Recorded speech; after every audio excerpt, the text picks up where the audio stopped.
Have you ever wondered what life would feel like if everyone truly looked out for one another? Imagine walking down your street and being greeted by name. Imagine neighbors sharing food, stories, and time, not just space. In a world obsessed with independence, there are still places where community is everything, where people thrive not because of wealth, but because of connection. Today, we are traveling across the globe to discover 5 countries where community life is stronger than anywhere else. Places where the word "we" still means more than me. The Philippines, the spirit of Bayanihan. If you have ever visited the Philippines, you probably felt it instantly, a sense of warmth that goes beyond kindness. There is a word for that feeling.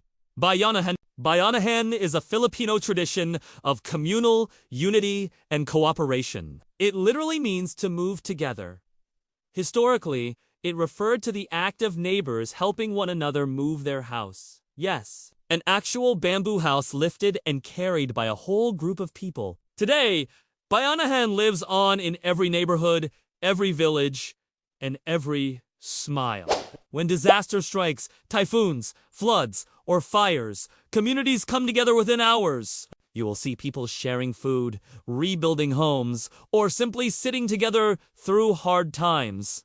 It's not charity, it's culture. Filipinos are some of the most family-oriented and socially connected people in the world. Families often live in multi-generational homes, and even city dwellers keep strong ties to their hometowns. And the best part? That sense of belonging extends to outsiders too. Visitors often say, in the Philippines, you arrive as a stranger, but leave as family. It's a country that proves, even in the age of smartphones and skyscrapers, community still has a heartbeat. Kenya, Ubuntu, I am because we are now.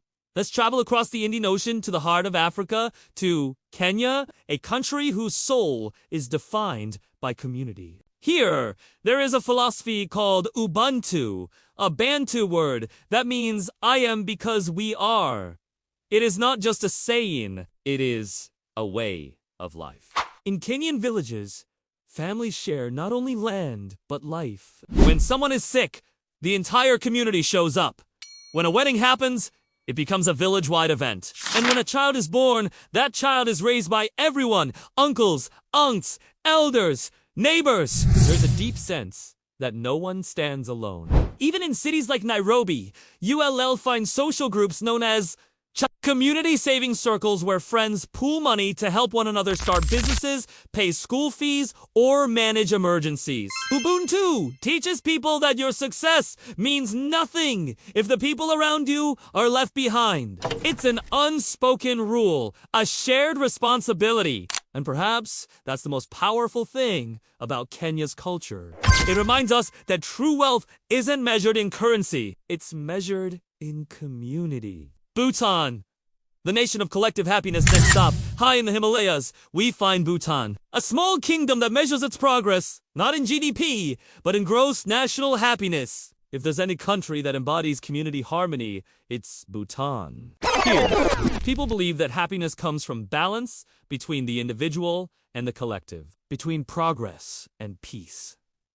Villages in Bhutan function like extended families. When there's a festival, everyone joins. When someone falls ill, people share food and help without question. Bhutanese culture is rooted in Buddhist compassion, the belief that one person's suffering affects everyone. You can see it in how locals build monasteries together, how they maintain walking paths for pilgrims, and how even the king himself encourages community-driven policies. Bhutan's philosophy reminds us that happiness grows stronger when it is shared. It's not the pursuit of personal pleasure, it's the pursuit of collective well-being. Costa Rica, the Pura Vida lifestyle. From the mountains of Bhutan, we now move to the jungles and beaches of Costa Rica, a nation known for its pure joy and simple living. Costa Ricans call it Pura Vida, meaning pure life.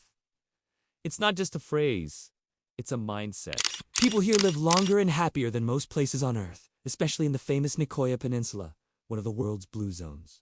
What? Because of community. In Costa Rica, neighbors are family. People gather daily to share meals, laugh, and support one another. Children play in the streets safely, and elders are deeply respected. Even healthcare and education systems are designed to strengthen social bonds with community clinics, local cooperatives, and public parks that keep people connected. Costa Ricans have discovered the simple secret of life. When you take care of one another, everyone thrives. Portugal. The power of togetherness. Finally, let's travel to Portugal, a country where community feels like an art form. In small towns and coastal villages, life moves slowly but deeply.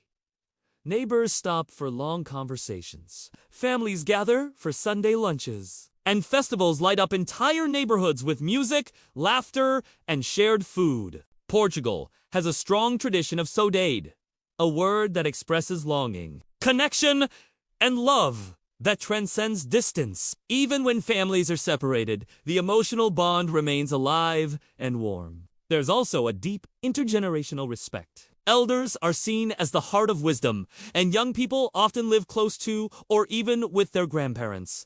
The Portuguese way of life is proof that modern comfort doesn't have to erase human connection. Here, community isn't a nostalgic idea.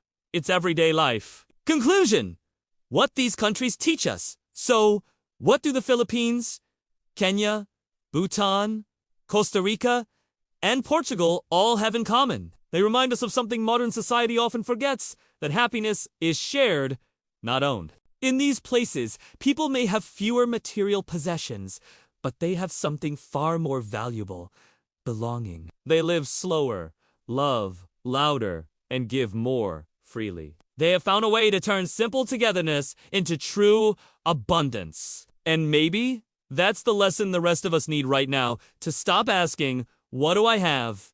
And start asking, who do I have? If you believe the world needs more connection, more kindness, and more community, then do one small thing today. Call a friend. Help a neighbor. Share a meal. Because every big change begins with small, shared moments. And if you love exploring stories of culture, connection, and compassion, like this video, comment below. Which country's community spirit inspires you the most? Subscribe to Vista Living Travels for more journeys that go beyond borders. Together, let's rediscover what it means to belong.